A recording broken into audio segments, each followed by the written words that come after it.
and your team are therefore causing more uncertainty in your audience, and they push back from you and your wonderful, genuinely good for them, good value proposal. They decide not to decide. The rule, expensive equals good, affords us a shortcut to a quicker decision. If they had only used the available science to identify the facts that were naturally and ethically in the situation that your audience wants and needs to hear from you in order for them to make an easier System 1 decision. But how much has been slipping through your fingers by having a team that keeps aiming its arguments to that part of the brain that's only in charge of 5% of the decisions? Other businesses are starting to recognize the need for this skill in their team members. People are catching on. Don't get left behind. Welcome. I'm Dr. Robert Cialdini, and this is the Ethical Persuasion Unlocked podcast.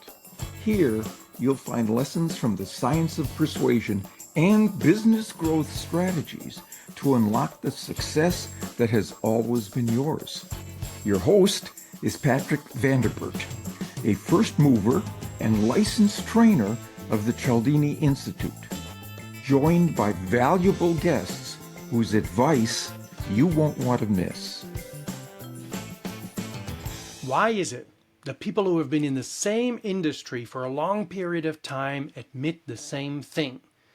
They tell you it seems to be getting harder to convince other people. In sales specifically, you might hear admissions like, it's getting harder to sell people. I didn't have to make this many proposals to get this little amount of yeses. Today I'll explain the science that lets us understand why this is happening. Not only will you understand how people make the lion's share of their decisions, but you'll also understand why what your sales, marketing, and advertising teams are doing is getting less and less effective. You'll understand how your team's efforts in PR and customer service are finding it harder to build trust and get their message heard because of people shortening attention spans and expectations. Your people in HR are likely experiencing difficulty getting people to accept and act on changes or engage with educational programs. And finally, leadership. Why is it harder now to build and maintain trust with staff or management teams, to get them to follow when maybe past decisions might have created doubt? Why is it harder now than it used to be to get team members to connect with a broad strategy and connect to it on a daily basis? And perhaps most importantly, why do we struggle with moving people from just agreeing to actually buying in and acting on it? Welcome to another episode of Ethical Persuasion Unlocked. I'm delighted you're here, committed to learning more about the skill that the World Economic Forum ranked this year as the third most urgent skill for businesses to develop in their teams. Let's dive in. I'm going to be leaning on the work of Professor Daniel Kahneman, who died in March 2024.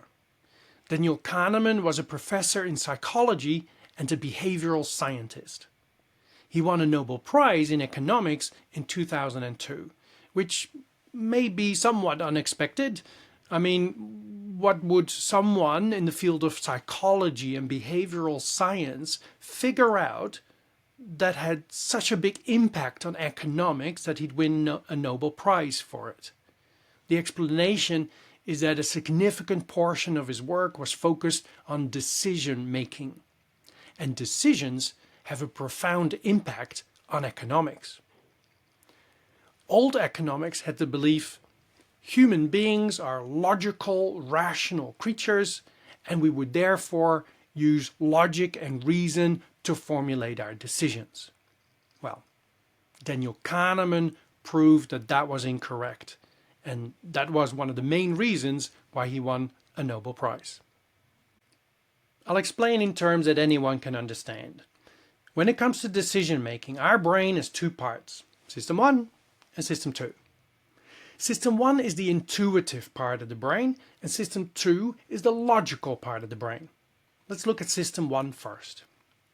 System 1 works fast. It is active most of the time, takes little effort to run, works automatically, and we use it for everyday decisions. Here are some of the automatic activities that System 1 would do. Judging the difference in distance between two objects. Turning to the direction of a sudden sound. Detecting hostility in a voice. Reading words on a large billboard. Understanding simple sentences, and driving a car on an empty road. The thing to remember for now is that System 1 works fast, effortless, and automatic. It produces impressions, intuitions, and feelings without voluntary control, and it operates below the level of conscious awareness most of the time. It is the intuitive part of the brain. I'll circle back to System 1 in a moment, but let's jump to System 2 now. System 2 is our logical or rational part of the brain. System 2 works slowly and deliberately. System 2 takes a lot of effort. We use System 2 when tasks require concentration, logical reasoning, and complex problem solving. And we could therefore say that System 2 is more reliable.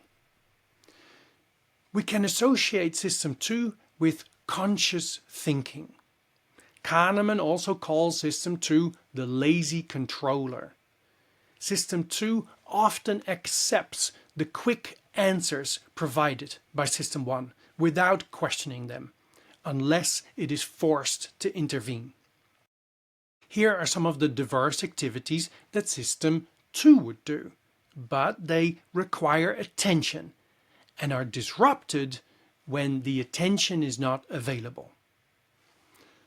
Bracing for the starting gun at a race. Focusing on a voice of a particular person in a crowded or noisy room.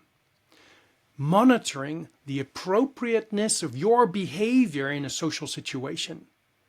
And parking a car in a tight car space. Comparing the overall value of two washing machines and checking the validity of a complex logical argument. Now, I need to remind you of the caveat. It requires attention to use System 2, and we have a limited budget for attention. When your attention is diverted elsewhere, or you have run out of your budget for attention, you will not perform these tasks well. So, if we compare System 1 and System 2, we could summarize this way. System 1 is fast, System 2 is slow. System 1 almost takes no effort, whereas it takes a lot of effort to use System 2. System 1 is automatic, always working, listening in the background, whereas System 2 is lazy and typically won't engage unless forced to. Okay, let's focus on System 1 again. System 1 is used for everyday decisions. When you approach and have to pass someone in the supermarket who is pushing a heavy trolley in your direction, and you are pushing a heavy trolley as well, and there are some people standing still in the aisle, you don't tend to stop and deliberate on how much your trolley might weigh and at what point you might have to start counter-steering to pass the other person without bumping into them or the people standing there. No, you just keep rolling, you just pass. System 1 does that. When we're driving home and sometimes you can't remember what turnoff you took, that's because you were not driving. System 1 was. System 1 also works a lot on shortcuts, rules of thumb. An example of a shortcut would be expensive equals good.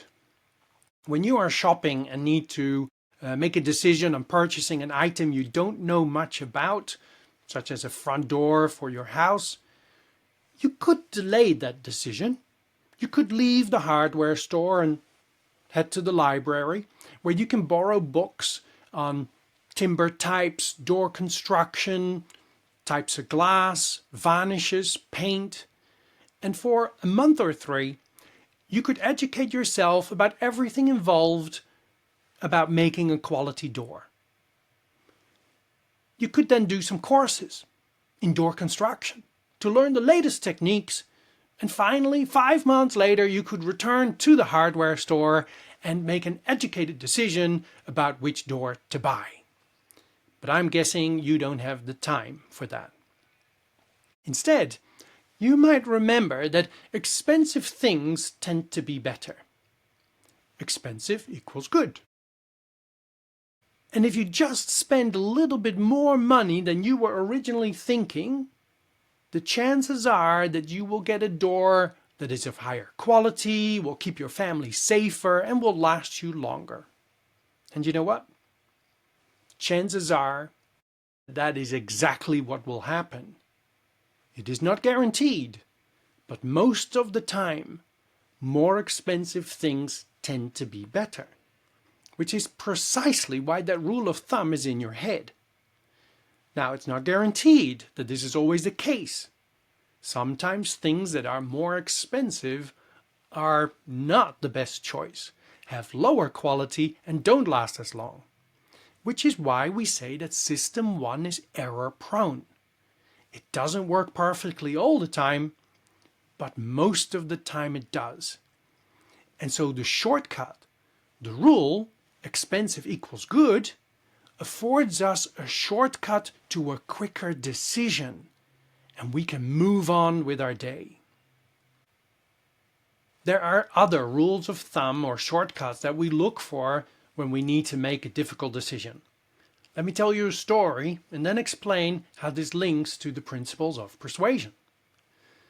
When I was 15 or 16 back in the Netherlands, like a typical boy, I wanted to buy big speakers for my hi-fi system. The internet wasn't around yet, so I was working my way through the various brochures to find the right speakers for me. With the brochure in hand, I went to consult my father, Martin, because he was an enthusiastic amateur cinematographer using Kodak Super 8, 8mm cellulose film for home movies. This was before the era of VHS and Video 8 and High 8 video. Goodness, I feel old all of a sudden. I appreciated my dad's input on hi-fi and electrical equipment. So in a friendly and supportive way, he made me aware of the fact that I had likely selected those speakers because they looked cool and they had those round circular drivers exposed, and because the speakers were big. He pointed out that what was actually most important about speakers was actually the sound. He made time for me, and together we went to a hi-fi store called Correct in Rotterdam, where they had a large showroom with speakers where you could sit down and listen to them. It included the ones that I had selected from the brochure and many others. You can guess what happened, of course. The ones I selected, whilst they were cheaper, sounded very ordinary. They looked great though. But quickly we had found other speakers that sounded a lot better. One of the main contenders was a set of speakers which were still reasonably big, which was of course important to me, and they were from this speaker company that I didn't know called JBL. The front of the speakers was covered with this grey speaker fabric. Well, I had to admit that the sound was awesome. They looked reasonably boring compared to the ones that I had selected, which had those cool circular drivers showing on the outside. My dad and the salesperson assured me that this was a high quality brand with a long history and that these speakers would last me for many years. Of course, they were more expensive, which my bank account didn't agree with, but having heard the difference and the advice from my father and the sales assistant, it made sense to purchase these speakers. My father assisted me somewhat with the financial restrictions that I had, and the decision was made. I remember being happy with the purchase, but also disappointed that they looked so boring. When I came home and set them up in my room, I was delighted to discover that the front fabric was on a frame and actually came off, revealing even more cooler looking drivers underneath. I was even more happy when I found out that when I went to large music events or discotheques, which I didn't used to go to that often, it was typically enormous JBL speakers plastered all over these professional places. And then, of course, I was proud as punch that I had the same speakers in my bedroom. Hidden within this little story about me looking for and formulating a decision on which speakers to buy are quite a few principles of persuasion that guided my decision making, which are all shortcuts for System 1. I'm sure my father would have let me buy whatever speakers I wanted, but he was part of my closest family, which, when he would have recommended me to buy better quality speakers, would have activated the principle of unity. I knew my father knew a lot about audio and visual equipment. The principle of authority shows us that we follow the advice of people who have superior knowledge and wisdom compared to us. The same thing applied for the salesperson, who clearly knew what they were talking about, which again is activating the principle of authority. The fact that the company Correct had set up an entire room for the purpose of its customers being able to sit down and in a comfortable environment listen to all the different speakers would have activated the principle of reciprocity and liking. I can't remember this detail, it's 36 years ago, but I imagine that the salesperson would have told me which of the speakers they had were the most popular. This would have been another shortcut for my brain. More information for System 1. Social proof. We follow the actions of others.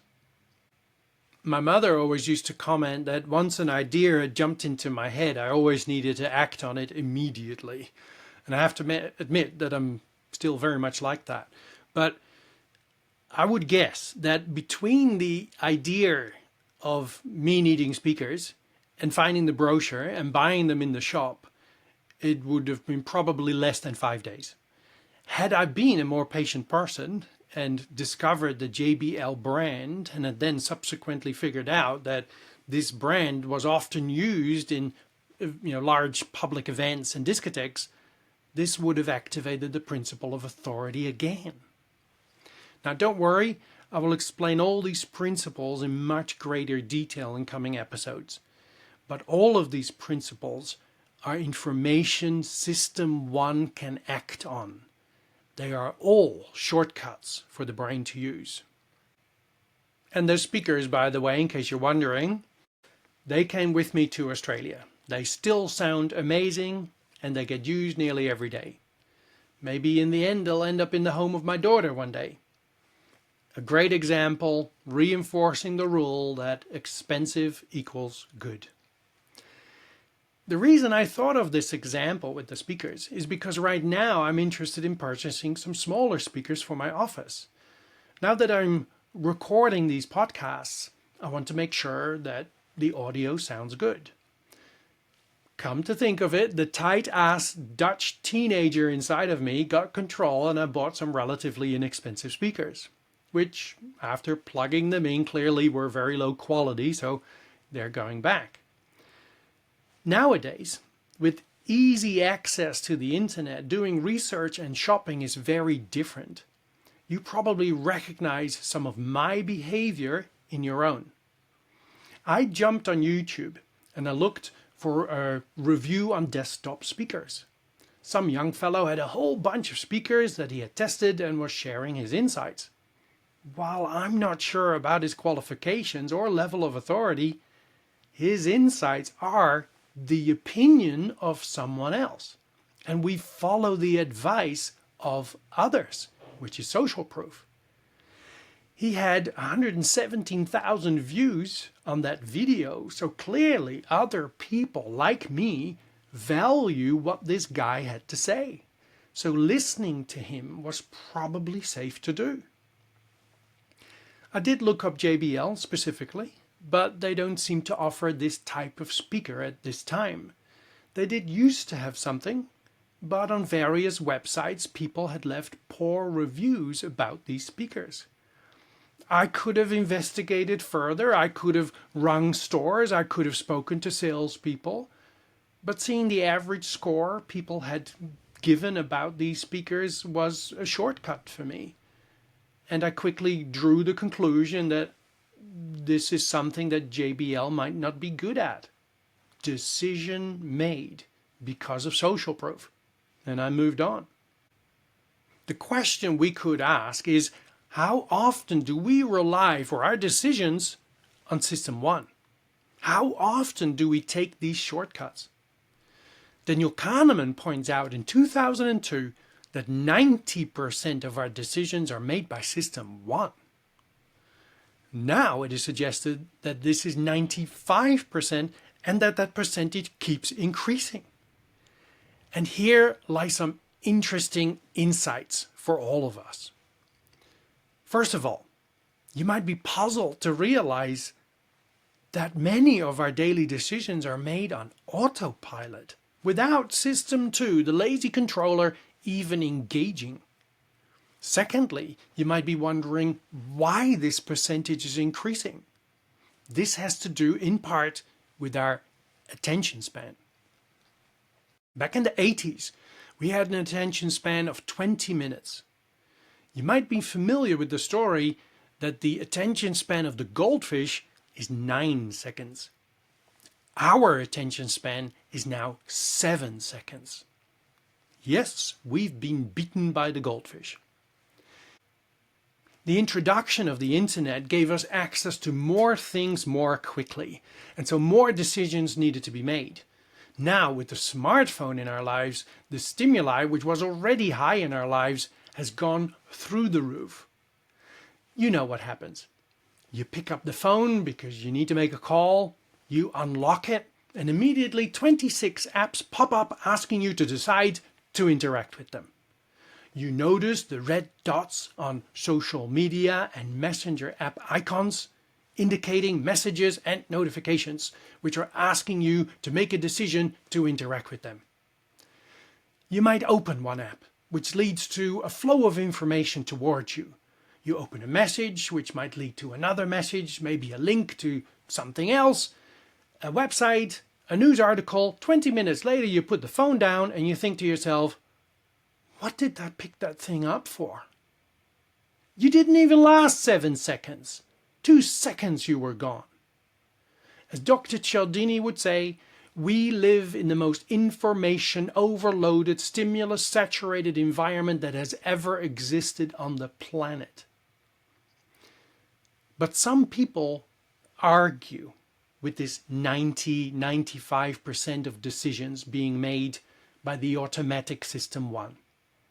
They say, well, maybe for everyday decisions I would use System 1, but when it's really important, I would use System 2, logic and reason, to make my decisions. Well, let's look at that in an example. Let's imagine the process of buying a house, which is a pretty large and impactful decision in any of our lives. When you decide to start investigating buying a house, you might start on a real estate app or a map to decide what area you want to live in. You might consider whether a suburb is a good investment over time, taking into account how surrounding suburbs appreciate in value compared to this one. You might investigate the schools that are in the area because the kids have got to go to a good school, and you might calculate how much time and fuel it would cost you to drive to work every day from that suburb. You may then proceed to inspect homes that are for sale. Armed with a notebook or a spreadsheet, you take notes of everything. The number of rooms, their sizes, and the size of the garden or balcony. You pay attention to how close transmission lines and street power lines are to the house because you don't want to have a front row seat to the radiation that they produce. You might consider the distance from shops and many other things. And you write it all down. You think about the impact that this will have and which home is right for you. Now, that is all System 2 work. But how many times have you spoken to someone and they've just bought a house and they say something along the lines of, well, it was a bit above our budget, but we just loved the place. We had to buy it. That's not logic and reason. That wasn't System 2. They did do all this System 2 work, but when decision-making time came, System 1 took over. There were other decision triggers in the situation. And so here comes the clanger. Here comes the explanation why people in sales, advertising, marketing, HR, PR, leadership, and everyone else who requires the agreement, commitment, or buy-in from other people to achieve their goals are losing so much time, resources, success, and competitive advantage by going out there every single day trying to convince others without knowing or using the science. This is what happens unless we know the science.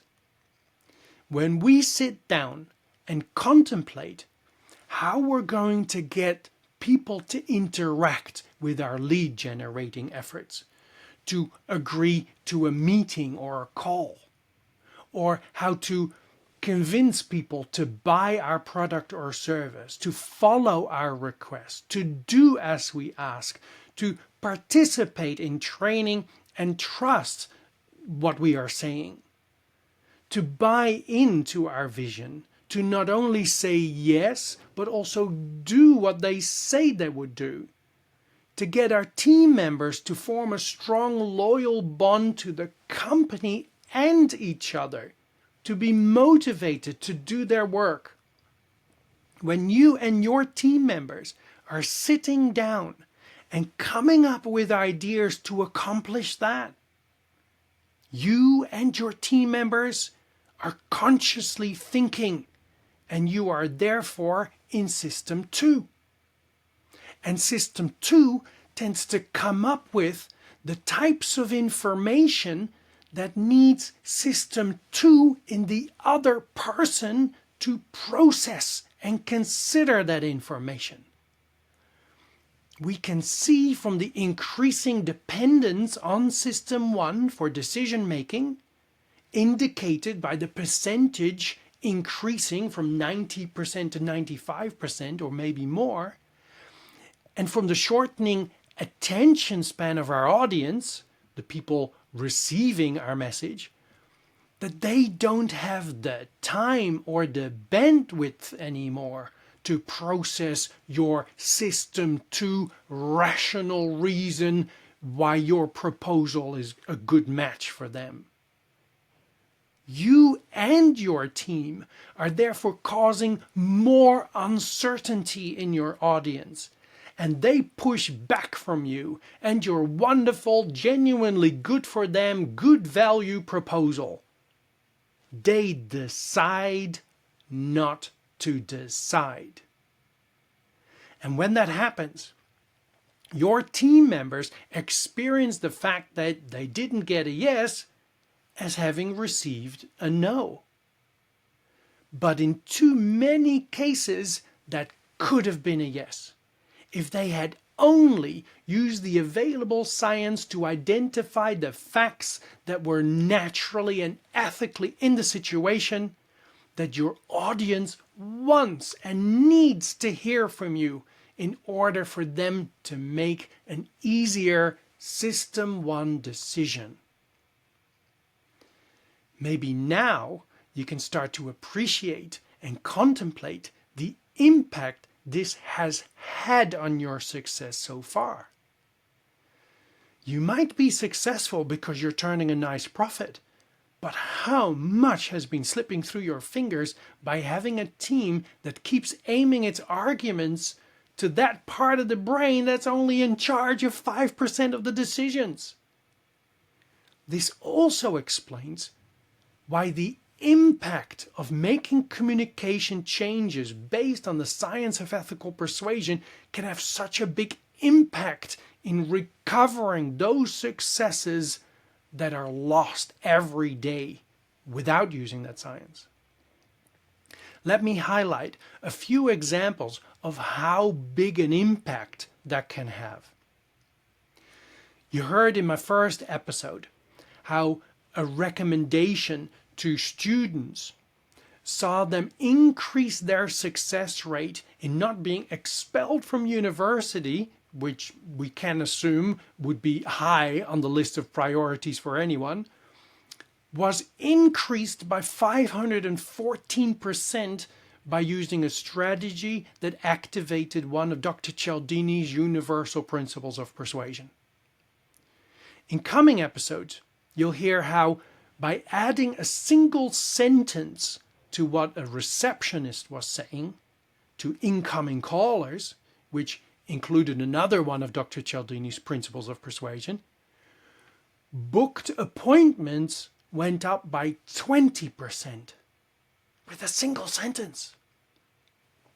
And when Bose was having an underperforming sales campaign and Dr. Cialdini recommended a change in the headline of their ad, which of course activated yet another one of the principles, sales results shot up by 45%. Ethical persuasion is not magic. It doesn't make every single person say yes to you. But when you stop addressing only System 2, the logical, rational part of your audience's brain, and you start including facts that qualify as System 1 shortcuts, big things can happen when it comes to your conversion rate in lead generation, sales pitches, negotiations, presentations, motivating of your team members, buy-in, compliance with requests. And it's not difficult for you or your team to use, or for your competitors to learn and use this against you. The impact of not using this is so significant you cannot afford to keep trying to do without the science, or to let your competition get the hang of this before your team does. This is, I would say, one of the reasons that organizations like the World Economic Forum rank this skill so highly and consider it urgent to be developed. Additionally, research done by CashNet suggests that other businesses are starting to recognize the need for this skill in their team members. People are catching on. Don't get left behind. Daniel Kahneman says, it's System 1 that runs the show. That's the one that you need to move. And he has been asked many times, how do we do that? How do we move System 1? And many times he has answered, talk to Dr. Cialdini. Because what Dr. Cialdini and I, as well as other Cialdini certified trainers teach, is all about moving System 1 and providing your team with a systematic approach to use their full brain power, their system 2, to come up with genuine information that qualifies as decision triggers for system 1 in your audience. If you'd like to learn more about system 1 and system 2, then I'd recommend getting Daniel Kahneman's book, which is called Thinking Fast and Slow. If I've explained it clearly enough, and you'd rather read about persuasion science, then consider Dr. Cialdini's book, Influence. Alternatively, if you already own it, dive back into it. If you've read or listened to Dr. Cialdini's book and would like more practical viewpoints on how to apply what you've read in Influence, then the book I wrote with some of my colleagues is an excellent complement to Dr. Cialdini's book. It is called How to Hear Yes More Often. You could purchase it and Influence together at your favorite online retailer. Reading is great, but it rarely provides you or your team with the application skills or confidence to utilize them. If you're ready for you and your team to learn how to be ethically more persuasive with others so that you increase the chances that others say yes to you, if you want to build relationships, reduce uncertainty, and motivate people to action in a scientifically sound way that is fun to learn and doesn't take that long, then I'd be delighted to assist you through training or consulting. Visit my website for more information, some complimentary tools, or to book a discovery call.